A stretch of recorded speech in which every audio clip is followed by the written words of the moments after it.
Pablo Simón Cosano. Pablo Simón Cosano, que se licencia en 2008 en Ciencias Políticas de la Administración por la Universidad Pompeu Fabra, doctorándose también en esta misma universidad en 2011 con una tesis dirigida por Ignacio Lagomeña, titulada Entender la nacionalización de los partidos. Pablo Simón también ha sido investigador postdoctoral en la Universidad Libre de Bruselas y, en líneas generales, sus principales campos de investigación versan sobre política comparada, los sistemas electorales y de partidos, el comportamiento electoral, la participación política de los jóvenes o la descentralización política y fiscal.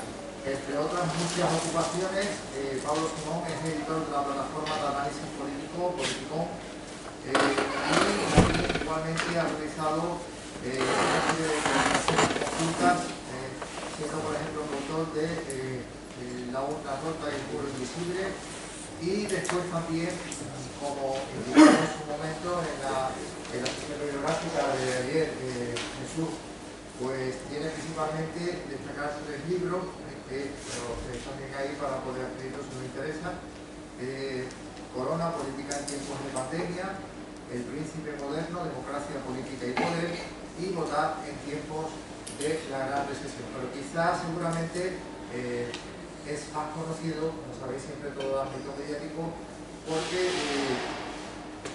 ha colaborado y sigue colaborando en varios medios de comunicación, como el periódico El País, la revista El Down y los canales de televisión La Sexta o Televisión Española, o también la emisora de radio Cadena SER. Pablo Simón nos va a hablar sobre un tema que creo que de nuevo nos mete en lo que sería la política pura, vamos a decirlo así, ¿no? Lo que sería la valoración del propio sistema y estructura de partido, jugando con la correlación o el concepto, poniendo en valor los conceptos dentro de lo que sería la visión política del bipartidismo y multipartidismo, que sin duda nos va a llevar al escenario del tiempo político reciente de nuestro país. Bueno, yo no voy a desarrollar más y le voy a dar la palabra a Pablo Simón y, por supuesto, agradeciendo desde la coordinación su participación y más todavía en énfasis porque, bueno, he salido de su multitud de ocupaciones y, por supuesto, también nuestro agradecimiento en nombre de la universidad. Pues vamos a ver. Ya tú vas a tener hasta las 12:30, un poco más. Hasta las 12:30. Sí. Bueno, pues muchas gracias por la invitación, gracias por la amable presentación, Pepe, y gracias a todos por venir. Voy a estar de pie moviéndome adelante y atrás porque esto es una técnica clásica para impedir que os durmáis, sobre todo a la hora en la que estamos.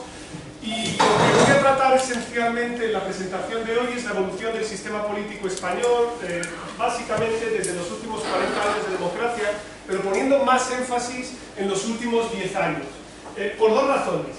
La primera es porque en España durante los últimos 10 años hemos vivido más eventos políticos inéditos que los últimos 30 anteriores, es decir, hemos vivido dinámicas inesperadas como mociones de censura exitosas, declaraciones de independencia, ruptura del sistema de partidos, repetición de elecciones porque no se forma gobierno. Han ocurrido una gran cantidad de cosas que eran inéditas en nuestro país, pero, y esta es la segunda premisa que voy a tener a lo largo de toda la presentación, me gustaría recordaros algo que es fundamental: Spain is not different.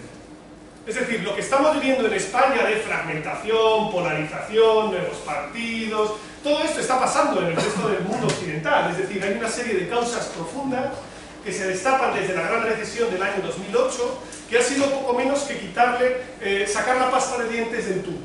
Y esto es importante, ¿no? Cuando sabéis, estáis lavando los dientes, sacáis la pasta de dientes, ya es imposible volverla a meter, ¿no? Pues aquí estamos hablando del mismo tipo de transformaciones, unos cambios que obedecen a dinámicas profundas, pero que ya han sido activados, y es muy importante, por lo tanto, para hacer un análisis pormenorizado de todo lo que ha ocurrido durante los últimos años en España, abandonar cierta nostalgia, ¿no? Muchas veces los análisis se hacen mirando a el inminente retorno del bipartidismo o este sistema. Bueno, no, asumamos que este periodo de cambio es la nueva normalidad y que estará con nosotros durante algún tiempo. No sabemos cuánto y no sabemos en qué forma, pero desde luego equilibrio no hay. Bien, voy a ir desarrollando las premisas, más o menos serán 10, digamos así, acertos. En cualquier caso, si tenéis alguna duda de clarificación, me preguntáis, y estoy empleando casi siempre datos, bien del CIS, bien del Eurobarómetro, por lo tanto, si no tengo datos actualizados es porque no existen, no porque no tenga voluntad de hacerlo. Sabéis que además ahora la actual presidencia del CIS ha roto muchas series, entonces hay cosas que no puedo ver en tiempo real, pero más o menos nos hacemos. Bien, primer elemento que quería subrayar. Vivimos una época de fragmentación política. No sé si estáis familiarizados con este indicador, pero este indicador lo que se llama es el número efectivo de partidos, la fragmentación electoral, la veis por encima, es la línea marrón, ¿vale? Lo que se hace básicamente es ver cuántos partidos tienes en tu país con representación, ¿vale? O son votados por la gente. Claro, ¿qué es lo que hacemos para calcular este número? Ponderar por el tamaño que tiene cada partido. ¿Por qué? Porque evidentemente no es lo mismo votar a escaños en blanco que votar al PSOE, en términos del peso electoral que tiene. Entonces nos ajustamos en función de ese apoyo y nos da un número determinado, ¿vale? Ese es la línea marrón. La línea roja, fijaos, es la representación parlamentaria, es decir, la fragmentación en el Congreso. Como veis, la fragmentación en el Congreso siempre es menos que la fragmentación en las elecciones. ¿Por qué? Porque el sistema electoral está por medio. Es decir, tú puedes votar al PACMA y el PACMA no consigue representación. Por lo tanto, siempre en el Parlamento hay menos partidos de los que la gente vota, en realidad. Por eso veis que la línea marrón siempre está por encima de la línea roja, ¿vale? Elecciones generales desde el año 1977 hasta la actualidad. Fijaos en la evolución. El sistema de partidos español realmente no nace como un modelo bipartidista. El modelo que nace, de hecho, tenía como poco 2 partidos a cada lado del espectro político. Tenías a UCD, Alianza Popular, tenías al PSOE, Partido Comunista de España, PSP, regionalistas, nacionalistas. Por lo tanto, no teníamos un sistema bipartidista. Primera falacia, por lo tanto, que se repite mucho en el debate público: el sistema de la Constitución del 78 está diseñado para el bipartidismo. No es verdad. ¿Vale? Esto no es cierto, porque de hecho ni siquiera arranca bipartidista. ¿Qué es lo que ocurre en la elección de 1982? La UCD explota, se destruye, y entonces se produce un movimiento progresivo, fijaos, de concentración. Veis que la fragmentación va cayendo, ¿no? Hasta el año 2008, lo veis ahí. Esa caída de la fragmentación es la progresiva construcción de un bipartidismo imperfecto. Bipartidismo imperfecto lo llamamos así, ¿por qué? Porque el voto se va concentrando en 2 grandes partidos. Es el PP el que le cuesta más tiempo ir capitalizando eso, el PSOE va dejando de ser hegemónico en la izquierda, ¿vale? Y tenemos 2 grandes partidos, y es imperfecto. ¿Por qué decimos imperfecto? Porque hay otros partidos que también tienen representación parlamentaria, ya sean regionalistas, ya sea Izquierda Unida, ya sea UPyD, ya sea el CDS, ¿vale? Hay pequeños partidos que también entran, ¿vale? Por lo tanto, llegamos a un punto en el año 2008 en el cual el 82% de los españoles votan por el PP o por el PSOE. Actualmente estamos en el 48%, ¿vale? Para que os hagáis un poco la idea de cómo hemos cambiado. Fijaos, año 2011, sube la fragmentación. ¿Qué pasó en el año 2011? Castigo al PSOE en el gobierno, baja a 110 diputados, mayoría absoluta de Rajoy. Año 2015, se dispara la fragmentación, ¿veis cómo sube, no? ¿Qué ocurre ahí? Irrumpen Ciudadanos y Podemos, se repiten las elecciones, cae un poco. 2019, ¿qué ocurre? Todavía pierde más el bipartidismo clásico y encima entra un partido nuevo, Vox. Y luego se repiten las elecciones en el año 2019 y entra medio partido, más país. Digo medio partido porque no se presenta en toda España, solo se presenta en algunos sitios. Por lo tanto, fijaos, 2 titulares. El primero, tenemos hoy más fragmentación parlamentaria y electoral que jamás en nuestra historia democrática reciente. Más incluso que en la época de la transición, mucha más. Y segundo, fijaos, desde los últimos 5 elecciones no hemos repetido ninguna con el mismo menú de partidos. En 2015, Ciudadanos y Podemos. En 2016, Podemos y Izquierda Unida van juntas, Unidas Podemos. En el año 2019, primera, Vox. Y en el año 2019, segunda, Más País. Es decir, que la oferta partidista está móvil todavía. Esto no está decantado, esto no está asentado, ¿vale? Y esto es un elemento novedoso. Además, esta fragmentación se acompaña de volatilidad electoral. ¿Qué es la volatilidad electoral? La volatilidad electoral es cuántos votos cambian de manos en cada elección, ¿vale?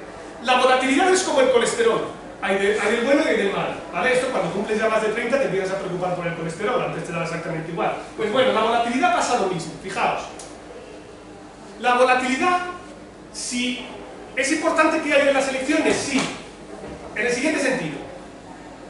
Si ningún votante cambia de partido en ninguna elección, es decir, la volatilidad es 0, tenemos un problema. ¿Por qué? Porque estamos en Corea del Norte, ¿no? Es decir, nadie está cambiando su voto, nadie está cambiando de opinión. Eso es por definición imposible, ¿vale?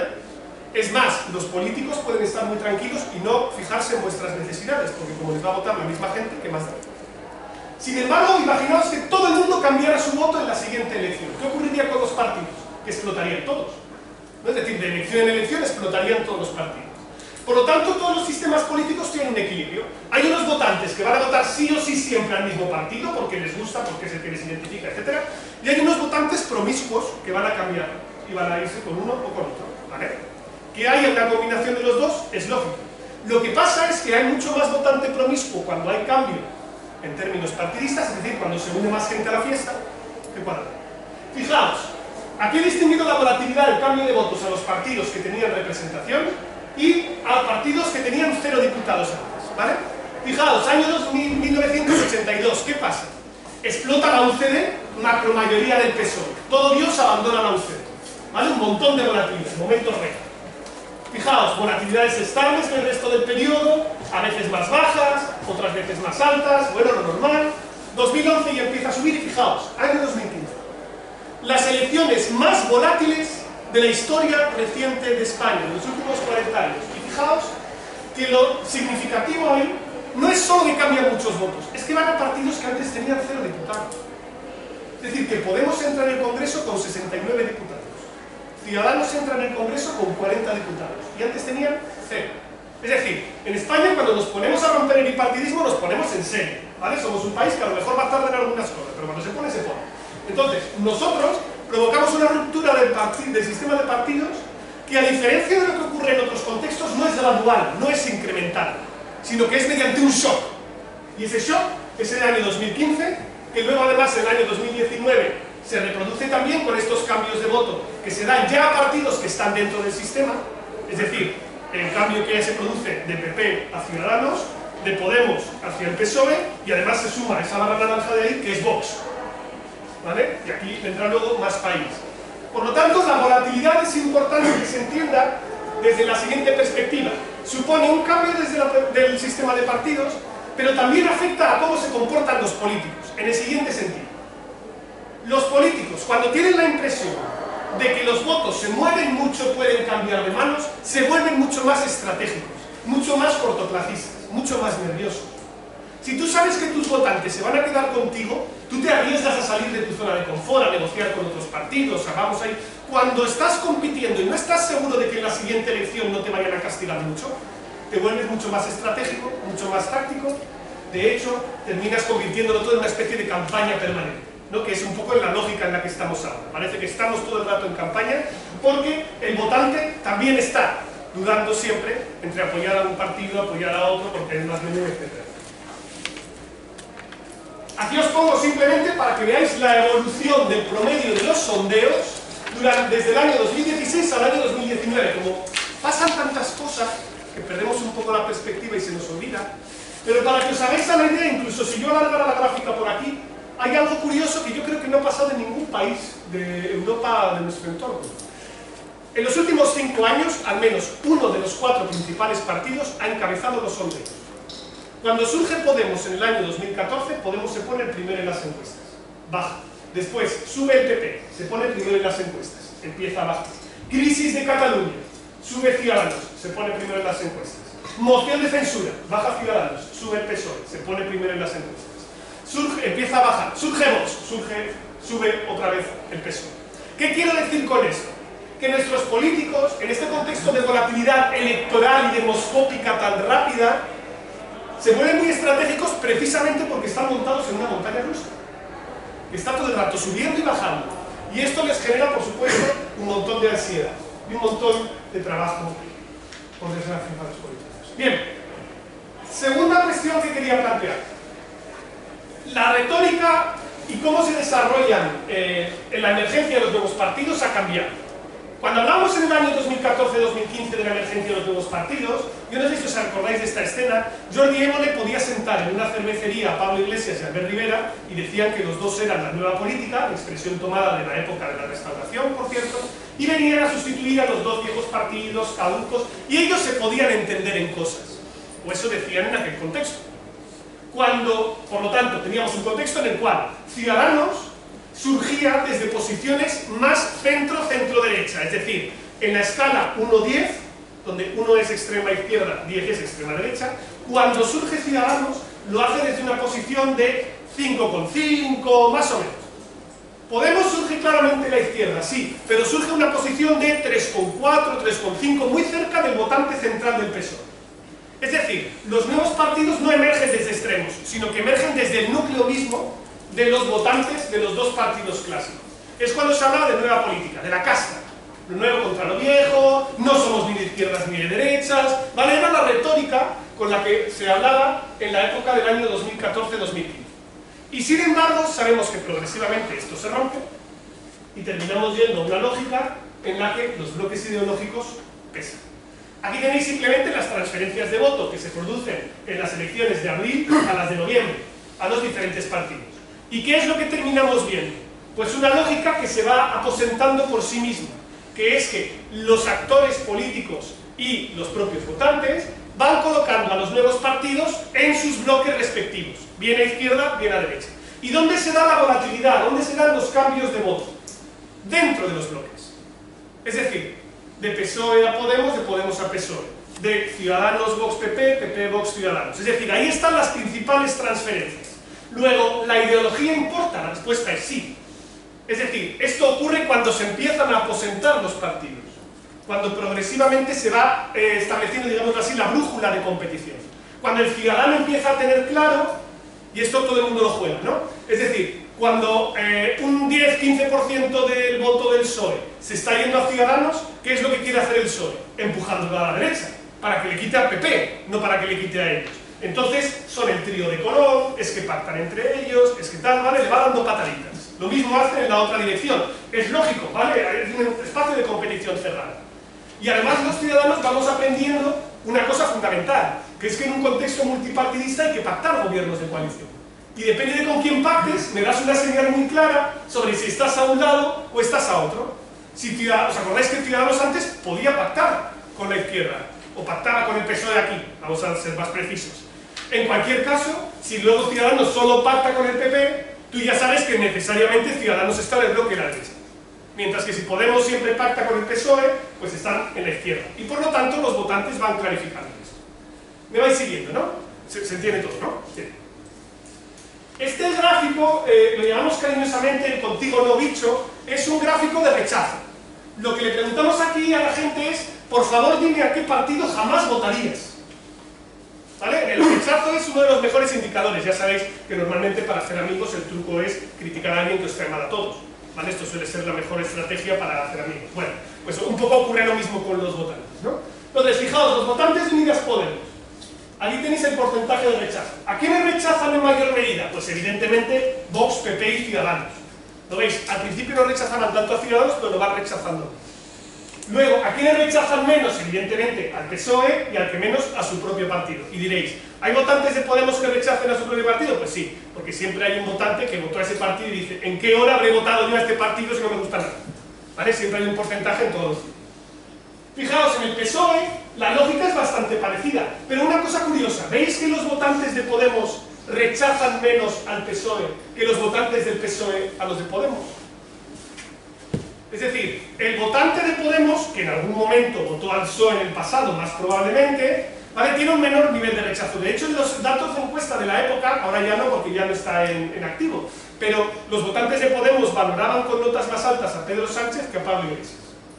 ¿Vale? Por lo tanto, ahí hay un efecto que ya nos indicaba que iba a haber votantes de Podemos que iban a pasar tranquilamente al PSOE, pero no muchos votantes del PSOE iban a pasar tranquilamente a Podemos. ¿Vale? Fijaos en el caso que de PP y Ciudadanos tenemos la misma lógica hacia la izquierda, ¿no? Rechazos muy altos tanto a Podemos como al PSOE. Pero, y esto es lo curioso, tanto PP como Ciudadanos tienen tasas de rechazos medias altas a Vox. Es decir, hay una parte del votante, fijaos que el de Ciudadanos, de hecho tiene casi el mismo rechazo a Podemos que a Vox. En el caso del PP, un poco menos. ¿Vale?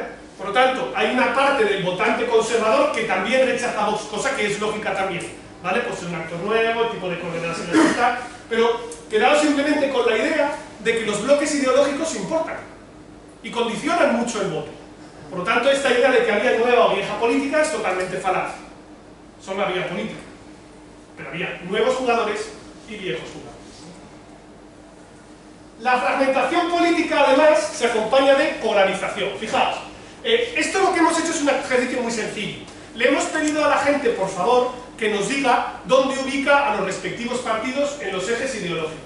En el eje horizontal, de 1 a 10, tenéis 1 extrema izquierda, 10 extrema derecha. Y en el eje vertical tenéis 10 extremo independentismo, 1 extremo españolismo, unionismo, centralismo, como lo queráis llamar. Entonces esto es simplemente preguntarle a la gente de dónde ubican los partidos. Lo que yo os voy a mostrar es la evolución. El tamaño de la pelota es cuál es el nivel de apoyo político que tiene el partido en términos electorales. Cuanto más pequeñita es la pelota, pues menos apoyo. ¿Vale? Bien. Fijaos. Vamos a dejar los independentistas y nacionalistas de lado de momento. ¿Vale? Vamos a los grandes. Fijaos que en el año 2008 los partidos clásicos estaban en posiciones más cerca del centro. ¿Vale? PSOE es verdad que un poquito más hacia la izquierda y más hacia posiciones descentralizadoras. Bueno, cuando surgen los dos nuevos partidos, fijaos, Ciudadanos es ubicado en la posición del centro-derecha y eso expulsa al PP hacia una posición más a la derecha, ¿no? Es como una especie de vasos comunicantes, ¿no? Lo empujan. La gente lo percibe porque todo el mundo sabe que Ciudadanos es menos de derechas que el PP, ¿vale? Entonces la gente un poco se construye una radiografía. Y fijaos cómo Podemos es percibido como el partido más a la izquierda de todos. Y además fijaos de los estatales como el partido más a favor del independentismo o la descentralización. Y diréis, ¿por qué? Acordaos que el Podemos de 2015 defendía un referéndum de autodeterminación. ¿Vale? Ese es el marco en el que estamos aquí. Fijaos ahora en la distancia ideológica que le dan los votantes. ¿Veis que el PSOE está mucho más lejos de Podemos que de Ciudadanos? En cómo lo perciben los votantes. En los dos ejes, ¿eh? En el eje de la izquierda y en el eje descentralizador. ¿Cuál fue el pacto que se intentó formar de gobierno en el año 2016? Sánchez Rivera, que ya no nos acordamos, pero en aquel momento parecía que podían entenderse, parecía que podían ser amigos, ¿vale? Todavía no se habían quitado las caretas respectivas, no sé qué, y luego se iban a apuñalar. Bien, voy a hacer un salto temporal, es el mismo gráfico, pero representado ahora para las elecciones de 2019, ¿vale? Estad todos muy atentos, sobre todo a el bloque, a los partidos estatales, ¿vale? 1, 2 y 3. Repito otra vez. Quietos. 1, 2 y 3. ¿Vale? Fijaos. Fijaos cómo ha cambiado la cosa.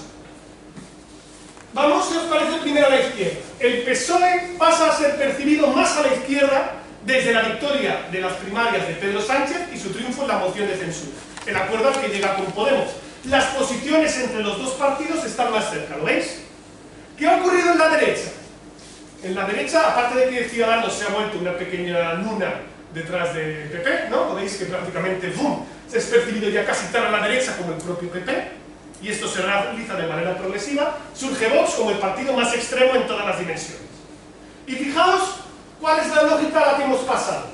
Hemos pasado de una situación en la cual teníamos un sistema de partidos heterogéneo en el que podía haber alianzas transversales, a un sistema en el que tenemos claramente dos bloques.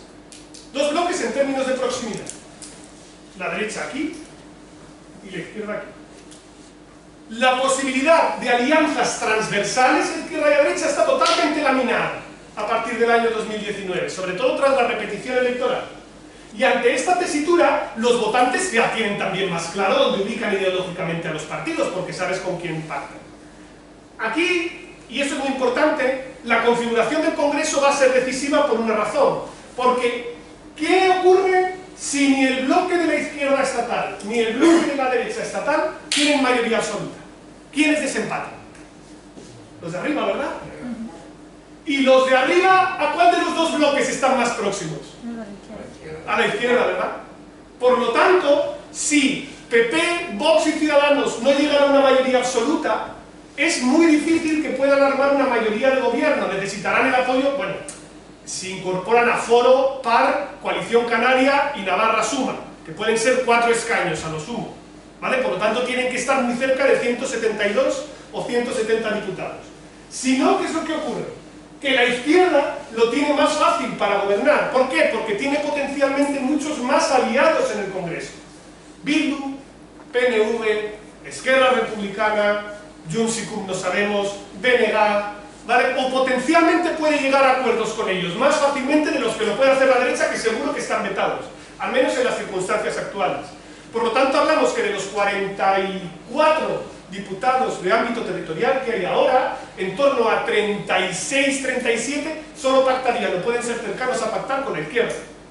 Paradoja con la que nos encontramos, porque podría ser perfectamente que en las próximas elecciones PP, Vox y Ciudadanos tengan más diputados que los que tenga PSOE, Podemos y Más País. Y sin embargo, que Pedro Sánchez pueda gobernar porque él puede formar alianzas en el Congreso. Esto es una situación en la cual volvemos a lo que tradicionalmente ha sido España, que es que cuando uno de los dos grandes partidos no tenía mayoría absoluta, eran los nacionalistas los que desempataban. Pues bueno, ahora cuando ningún bloque de coalición de partidos llega a la mayoría absoluta, una vez más son los partidos territoriales los que desempatan. De momento los que tenemos aquí en acción, porque también os digo que, ahora voy a meter el tema territorial, no está claro que tengamos solo a estos. Es decir, no sabemos si lo de Teruel existe, ha sido un ensayo, y a partir de aquí se viene Ávila por tantos, juntitos por Jaén, Cádiz, Albuera y lo que queráis, ¿vale? O sea que eso no hay que. Bien, la cuestión, adelante Andalucía, la cuestión territorial, claro, habría que ver la coalición, bueno, eso lo dejamos para las preguntas si queréis, que tienes un motivo. Bien, la cuestión territorial sigue siendo importante, en el siguiente sentido, fijaos. No sé si os suena una cosa llamada Estado de las Autonomías, en las que estamos, tal, os sonará bien. ¿Cuáles son las actitudes de los españoles hacia las autonomías? Bueno, pues aquí os presento una pregunta del CIS en la que lo que se interroga es sobre si usted quiere que su autonomía tenga más poderes, o sea, más competencias, las competencias que ya tiene ahora, o recentralización y devolverle competencias a la Administración General del Estado. ¿Vale? Esto está aquí. Mayor, igual o menor. Fijaos, en el año 98 o en el año 2002, casi todo el mundo o ya estaba contento con el poder de su autonomía o quería darle más. ¿Vale? ¿Os acordáis? Se reformaban los estatutos de autonomía. ¿Vale? Era lo normal, todo el mundo, oye, si encima los catalanes se están apuntando, pues yo también cojo y quiero lo mío, aquí todos, jiji, jaja, vale. ¿Qué es lo que pasa, fijaos, a partir de la crisis económica? Que la preferencia por recentralizar y se incrementa, hasta llevarnos a una situación hoy de prácticamente triple empate. Un tercio de los españoles quieren que sus autonomías tengan más poder, un tercio ya está contento con el sistema, y un tercio le devolvería, por ejemplo, sanidad y educación al gobierno central. ¿Vale? Pero claro, esta foto es engañosa si yo hago una vista de pájaro, porque hay que hacer una vista territorial. Y según la autonomía a la que vayamos, cambian mucho las preferencias, y esto es parte del sudoku territorial que tenemos. Las barras no suman 100 porque ahí tenemos los no sabe, no contesta, ¿vale? Bien, vamos a simplificarlo mucho. Las de vía rápida, ¿vale? Euskadi, Cataluña, si evidentemente son independentistas, por definición quieren más, ¿vale? Euskadi y Cataluña, sobre todo, quieren más poder para sus autonomías, pero Galicia y Andalucía, la posición mayoritaria también es o más poder o el statu quo, ¿vale? En las de vía rápida. Pero a medida que nos vamos moviendo hacia las de vía lenta y sobre todo las que podrían tener identidades regionales más difusas, fijaos, Castilla y León, Castilla-La Mancha, Murcia, ahí la opción de recentralizar es mayor. Por lo tanto, el verdadero problema y la verdadera tensión que tenemos dentro de nuestro sistema, que es probablemente también irresoluble, es que tenemos asimetrías, no solo ya en el poder que tienen las autonomías, sino en las preferencias de autogobierno de los propios españoles. Es decir, Murcia quiere devolver, Cataluña quiere ganar. Andalucía está como está, o si caso ganar, Castilla y León quiere devolver. Entonces es muy difícil combinar esto con la idea de que todas las autonomías tengan las mismas competencias, porque sus propios ciudadanos quieren que tengan poderes distintos. Y esto es algo que hace que la cuestión territorial sea particularmente compleja, y esto hace además algo particularmente importante, que no todos los partidos confronten este tema de la misma manera, por una razón muy sencilla. La derecha está relativamente unificada sobre sus preferencias territoriales. La izquierda está dividida. Es decir, si tú coges la posición del Partido Socialista Obrero Español, según la autonomía en el que tú lo cojas, no es lo mismo el PSC que el PSOE de Andalucía, por lo que toca el nivel de autogobierno que tú quieres. Por lo tanto, a la derecha, ¿vale? Porque en el fondo todas las elecciones van siempre de quién gana el marco de la pregunta sobre la que va la elección, A la derecha, ¿qué le interesa que se hablen las elecciones? Cuestión territorial. ¿Por qué? Porque eso divide a sus rivales y saca a los suyos a votar. Mientras que a la izquierda le interesa que el tema territorial no sea el principal, sino temas sociales en los que ellos se ven más fuertes. Por ejemplo, más le gustaría a Pedro Sánchez que las próximas elecciones fueran de eutanasia. ¿Por qué? Porque sabe que tiene un apoyo transversal, que los suyos lo apoyan todo y encima una parte de los rivales lo apoyan también. Entonces tú siempre quieres que la pregunta divida a tus rivales y cohesione a los tuyos. Y por eso en el debate público siempre hay una pelea sobre cuáles son los temas sobre los que va a versar la campaña. La pelea por la agenda. Quinta cuestión. Hay un elemento diferencial que hemos tenido en España en el año 2018-2019, inédito,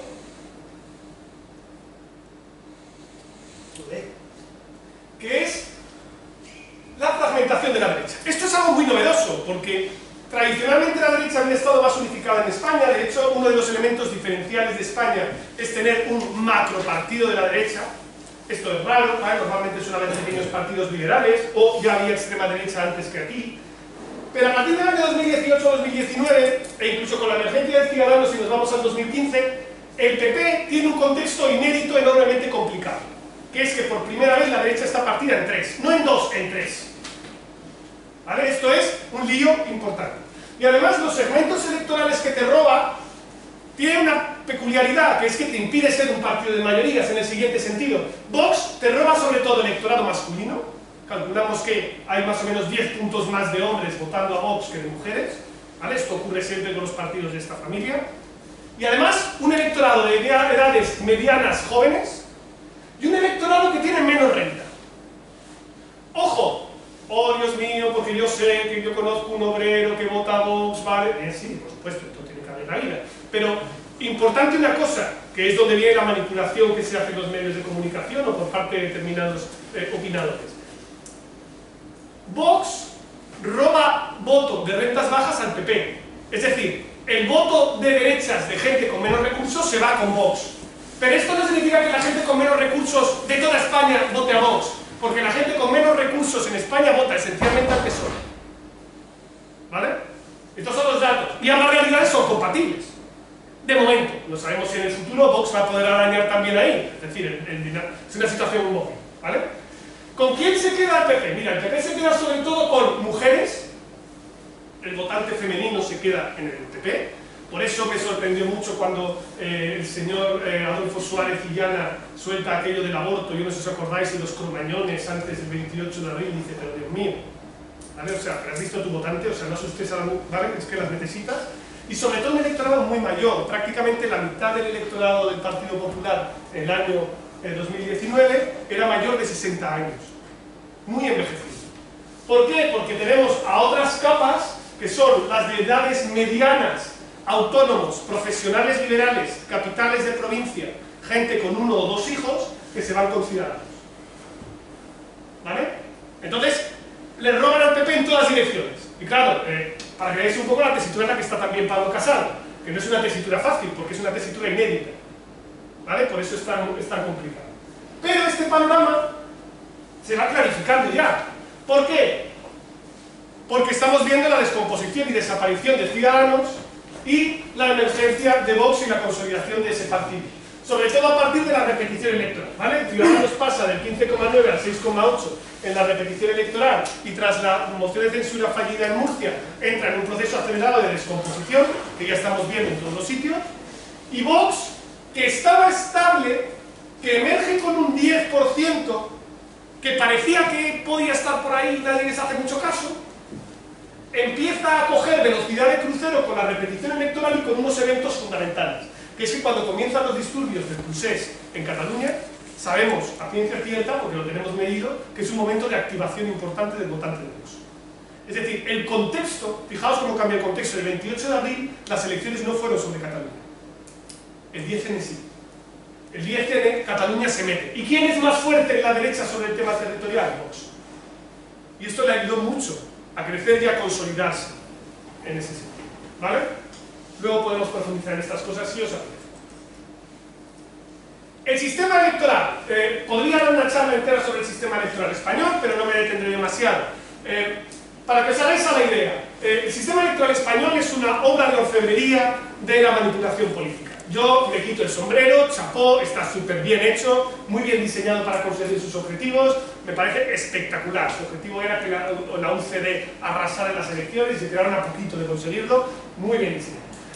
Y el sistema electoral español se caracteriza porque en el fondo es como una navaja suiza, porque tiene 3 en 1, ¿vale? Tiene 3 sistemas en uno. Tú tienes provincias que son prácticamente proporcionales, que son todas aquellas que eligen más de 10 o 11 diputados. Estamos hablando de provincias como Madrid, Barcelona, Valencia, Alicante, Murcia. Ahí tú vota lo que quieras, que va a sacar representación si saca un mínimo de un 3%. ¿Vale? Tíralo. Bien. Tenemos una segunda España. Hay una España, como por ejemplo ahí está Cádiz, ahí está, por ejemplo, Asturias, ahí está Coruña, están las Islas Baleares. Aquí, ojo, porque se eligen entre 6 y 9 diputados, y para conseguir un diputado, en números redondos, necesitas más o menos un 9-10% del voto. Si tú no consigues sobre un 9-10% del voto, va a ser más complicado que saques el escaño, ¿vale? Y luego hay otra España que está marcada en rojo, que está comprendida entre 1 y 5 diputados, ¿vale? Hablamos sobre todo de las Castillas, Mesetaña, ¿vale? En esa parte, ahí necesitas para conseguir un diputado, más o menos en números redondos, en torno al 15% del voto. O dicho de otra manera, para conseguir diputado en todas partes, necesitas conseguir tener más de un 15%, ¿no? Es decir, porque así puedes sacar escaño en todas partes. Pues quedaos con ese número mágico, el 15. Si sacas el 15, ya el sistema electoral te deja de hacer daño. Si estás por debajo del 15, en algunas provincias ya te va a hacer daño. Y esto, ojo, porque puede arrastrar al voto útil y esto hacer que tires para abajo, que tires para abajo, que tires para abajo y te caigas por la pendiente. Para eso está diseñado el sistema, ¿vale? Por lo tanto, reteniendo esta idea de la barrera o el umbral del 15%, importa mucho cuántos partidos se presentan en cada bloque. ¿Por qué Pedro Sánchez convoca el 28 de abril? Muy fácil, tiene 3 rivales. Y esos 3 rivales tienen uno que está en torno al 23%, otro en torno al 18-20% y otro que está en torno al 10%. Perfecto. ¿Por qué? Porque muchos votos que le va a quitar Vox al PP, ¿dónde van a ir? A la papelera. Porque no va a conseguir representación en el interior. Entonces, Pedro Sánchez juega un principio que es fundamental en la vida. Para ser el más listo de la clase, basta con ser más listo que el segundo. Entonces, a la hora de la verdad, para conseguir ser primero por delante del PP, no necesitas un 40% como en la época del bipartidismo. Lo puedes conseguir con un 28%. ¿Cómo? Si Vox le quita los votos al PP, lo hace también Ciudadanos, y en muchos sitios esos votos se pierden, tú pasas a ser primero. Y ahí el sistema electoral te da premio. Aquí tenéis las provincias en las que fue el más votado cada uno de los partidos. Claro, el PSOE fue el más votado el 10 de noviembre en 32 provincias, estoy citando de memoria. Eso, claro, te da una ventaja, te da una prima en diputados. Fijaos, año 2015, ¿quién es el más votado? El PP. Fijaos, esto es un porcentaje que calcula la diferencia entre los escaños que recibes respecto al voto que tienes. Si es verdecito, es que te han dado premio. ¿Vale? Es decir, ahora, si fuera proporcionalidad pura, el PSOE sabéis que tiene 120 diputados, en proporcionalidad pura tendría que tener 102. ¿Vale? Todos esos diputados, ¿a quién se los roba? A los partidos estatales que han perdido esos votos por ahí que no se han traducido, ¿vale? Fijaos, ¿quién era el castigado en 2015? Pues mirad, los premiados eran PP y PSOE porque eran primero y segundo. Podemos, acordaos que sacaba el 20%, luego estaba a salvo ya del sistema electoral, ¿bien? ¿Y quién sacaba menos del 15%? Ciudadanos, e incluso Izquierda Unida cuando se presentó. Acordaos que sacó 1 millón de votos, se presentó en el año 2015 y sacó 2 diputados, y los 2 por Madrid. ¿Vale? Año 2016, se repite un poco la misma historia. Abril del año 2019, ¿quién es el más votado? ¿Quién tiene premio? El PSOE. ¿Quién es castigado? Fijaos, Podemos, que ya ha caído mucho, Podemos en torno al 12-13%, ya el sistema electoral te tritura, ese escañito que tenías en La Rioja o en Burgos lo has perdido, ¿vale? ¿Y quién? Ciudadanos está estable, porque está por encima del 15%, y Vox es castigado. Acordaos que Vox estaba en torno al 10% del voto. ¿Y qué es lo que pasa con la repetición electoral en noviembre? Se repite el patrón de los premiados, pero cambian los castigados. Porque Vox, ¿cuántos votos tiene ahora Vox? 15%. Perfecto. Vox ya está a salvo del sistema electoral. ¿Quién es el castigado? Ciudadanos, cuyos votos se pierden y corre el riesgo de seguir perdiéndose en el elección. Aquí simplemente os pongo una simulación muy sencilla, que abajo voy bien de tiempo, ¿verdad, Pepe? Sí. Anímame un poco. Venga, gracias. Porque yo voy cogiendo aquí carrete y tiro millas.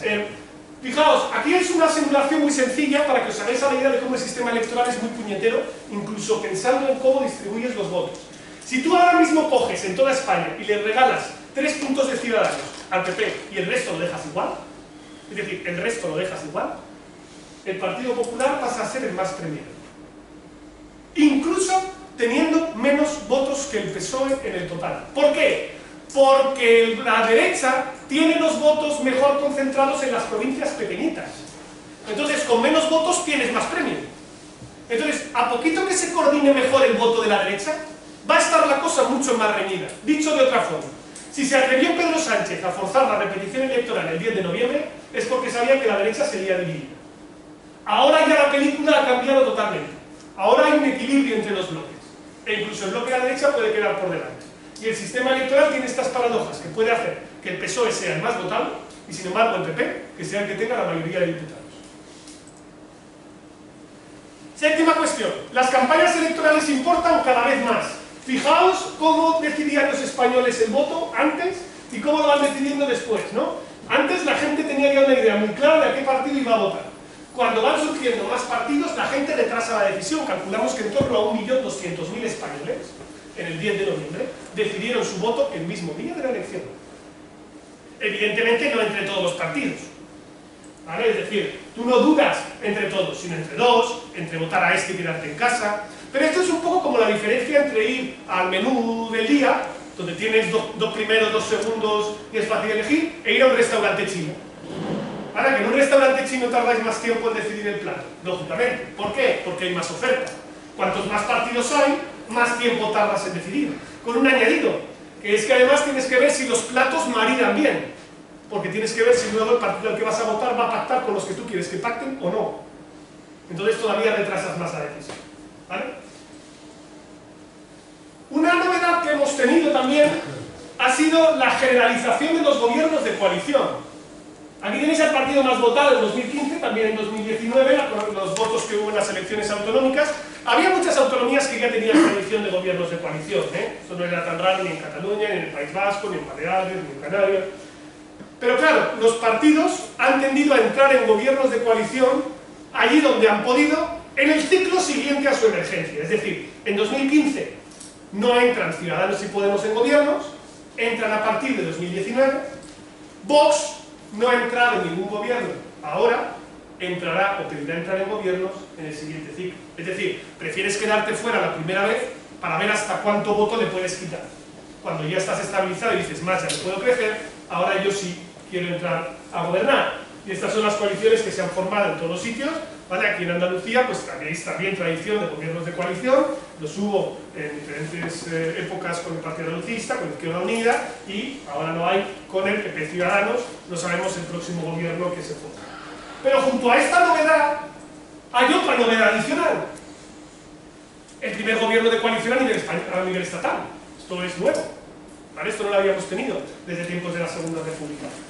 Y esto tuvo que repetirse en las elecciones para que finalmente los partidos llegaran a un acuerdo sobre cómo formarlo. Acordaos de todo el periplo por el que se pasa, esta negociación en agosto in extremis en la que Irene Montero podría haber sido la ministra de Sanidad en la época de la pandemia, en la que se dice que sí, que no, ¿vale? Entonces que nunca te decides, que sabes lo que quieres y no me lo dices, se repite la elección, y cuando se repite la elección, en 3 días han hecho un acuerdo de coalición. El gobierno de España, en perspectiva comparada, mirando como en el resto de países europeos, es raro. Es raro por 2 razones. Primera, normalmente los partidos a la izquierda de los socialdemócratas no quieren entrar en los gobiernos.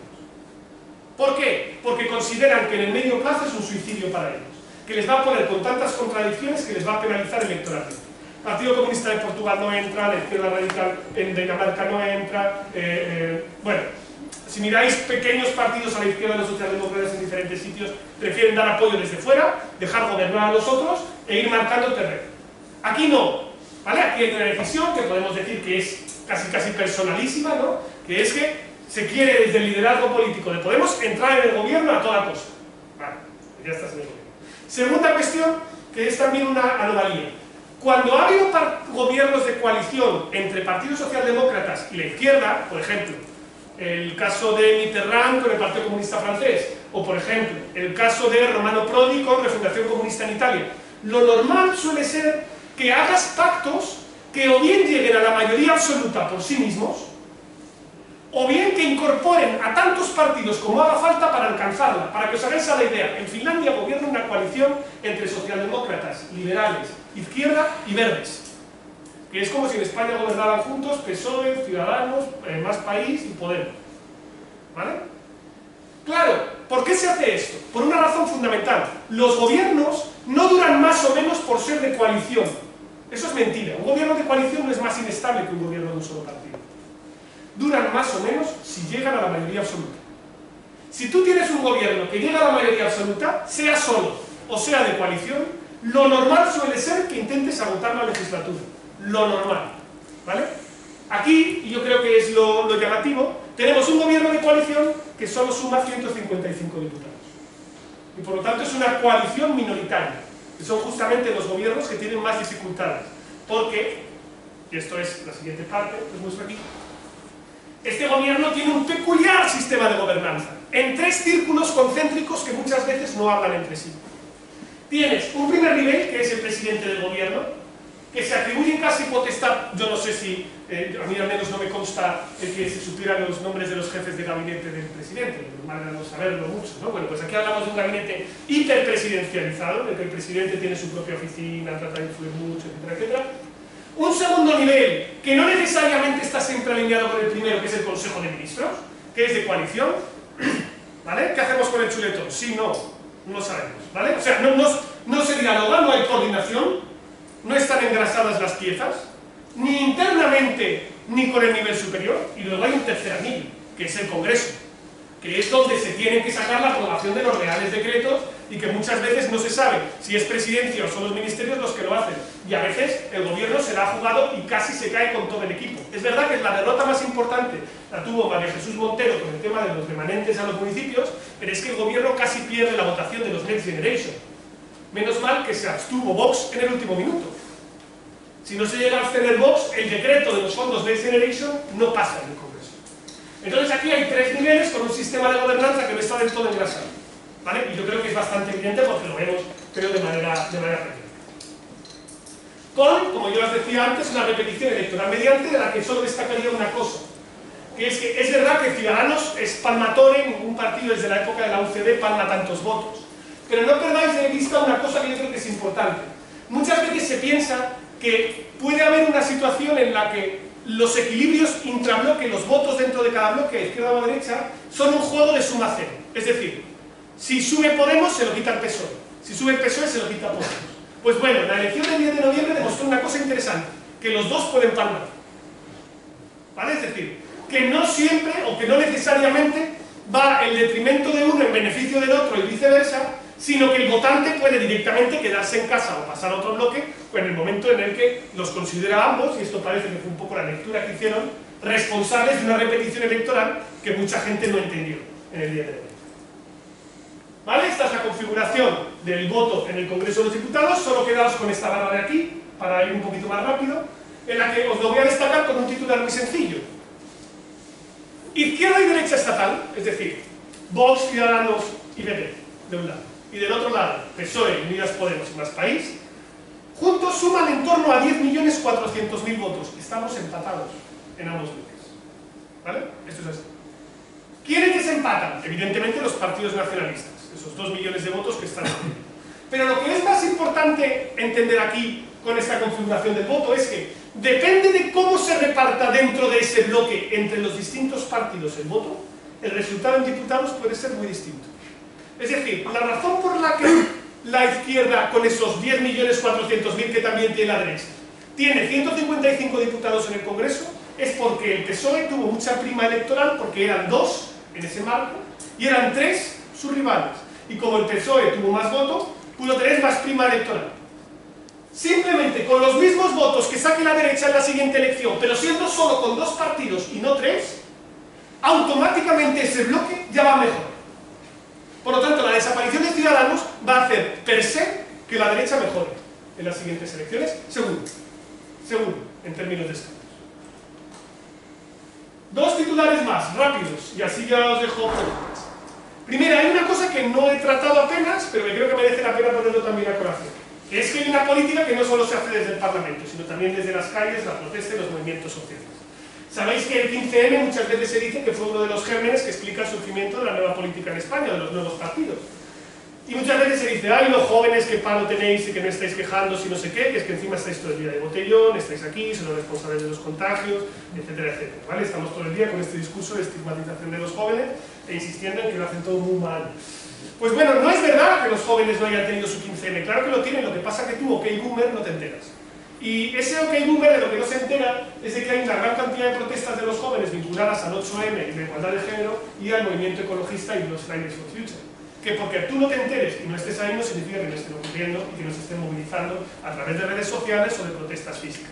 Por lo tanto, fijaos que hay también un componente soterrado de ecofeminismo, si lo queréis llamar así, que se está volviendo cada vez más transversal porque estos datos son de participación en protestas de los jóvenes en España, ¿vale? En el año 2020, el informe coge años anteriores, 2019-2018, ¿vale? Por lo tanto hay un sustrato ahí que explica también por qué los partidos se están peleando por la bandera morada y por la bandera verde.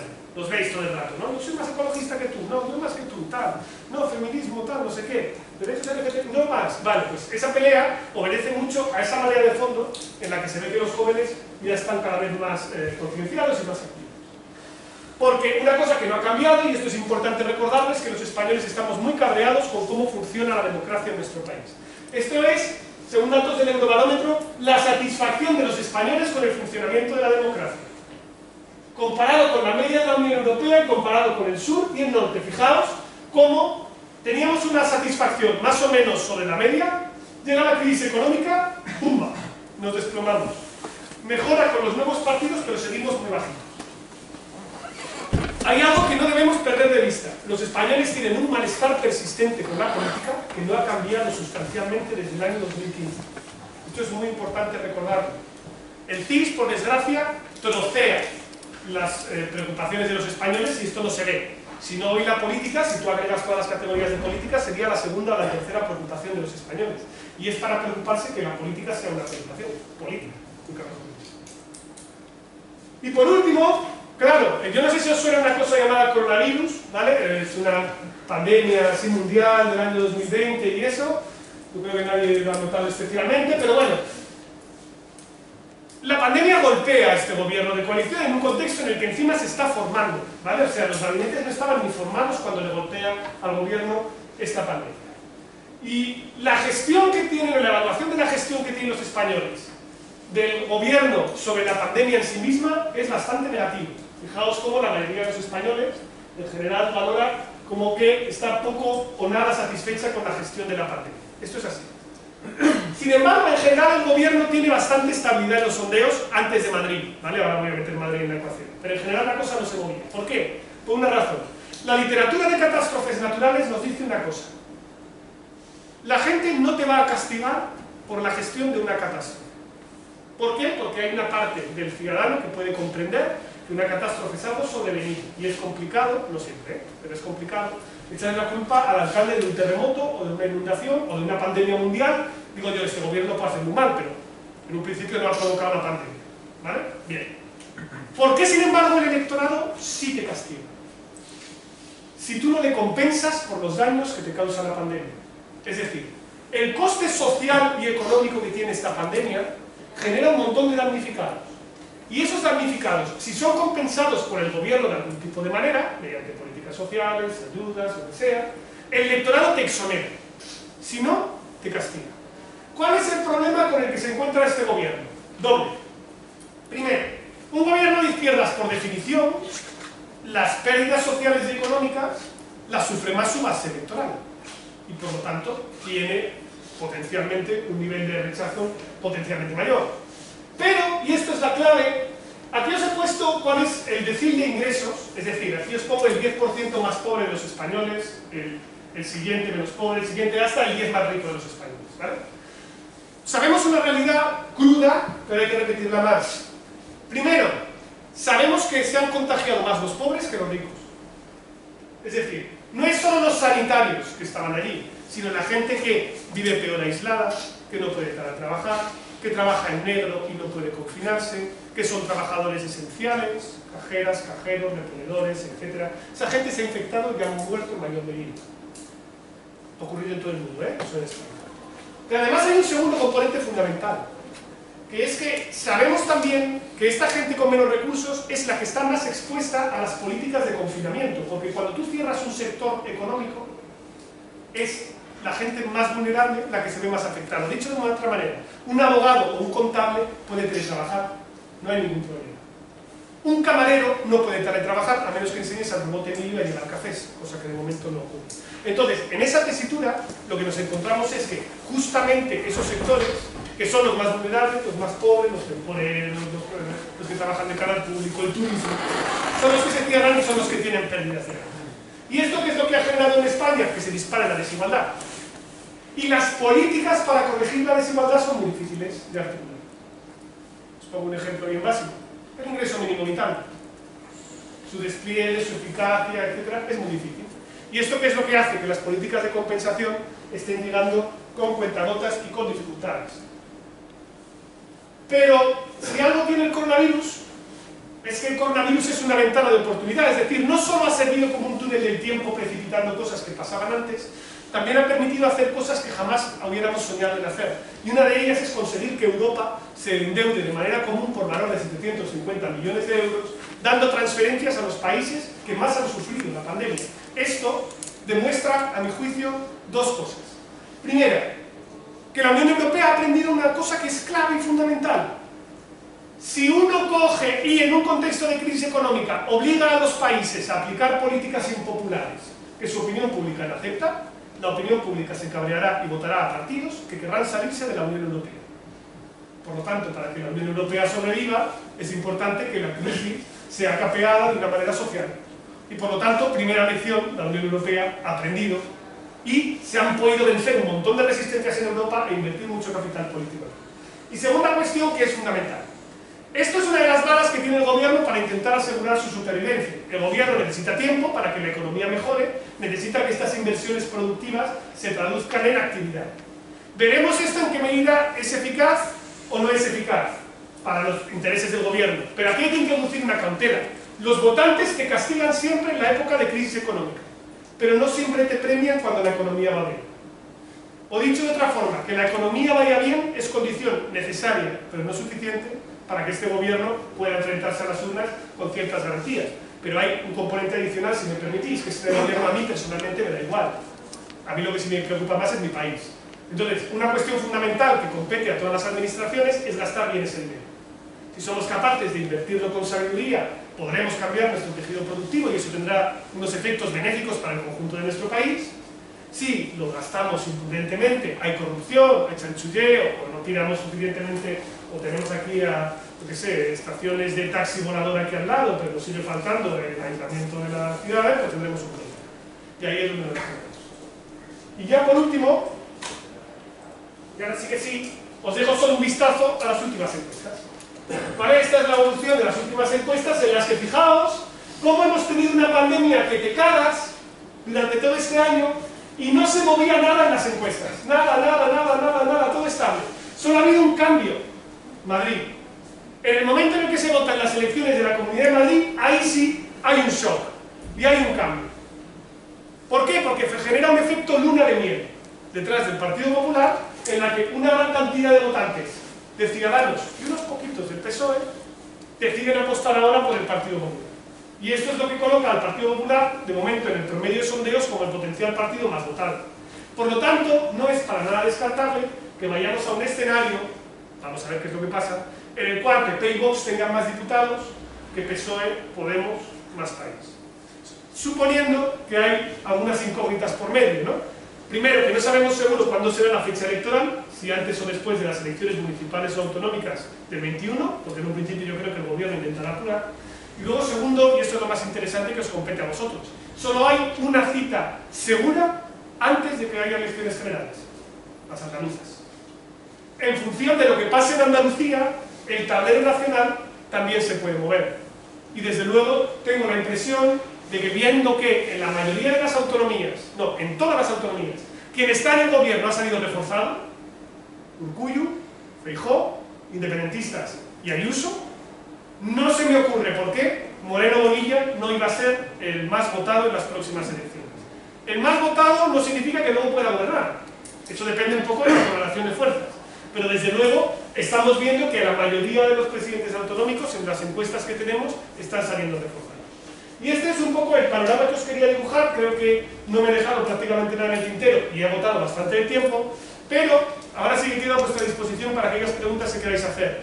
Y simplemente recordad que esta vez el mensaje que quería lanzar al principio y que vuelvo a recalcar ahora, que lo que estamos viviendo en España no es tan diferente a lo que se está viendo en otros países de nuestro entorno y que hay que asumir que este periodo de inestabilidad política es la nueva normalidad y que esta nos acompañará durante al menos un tiempo.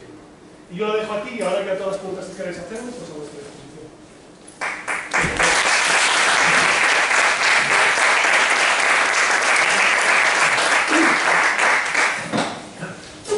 Bueno, pues ahora el turno de preguntas. Sí.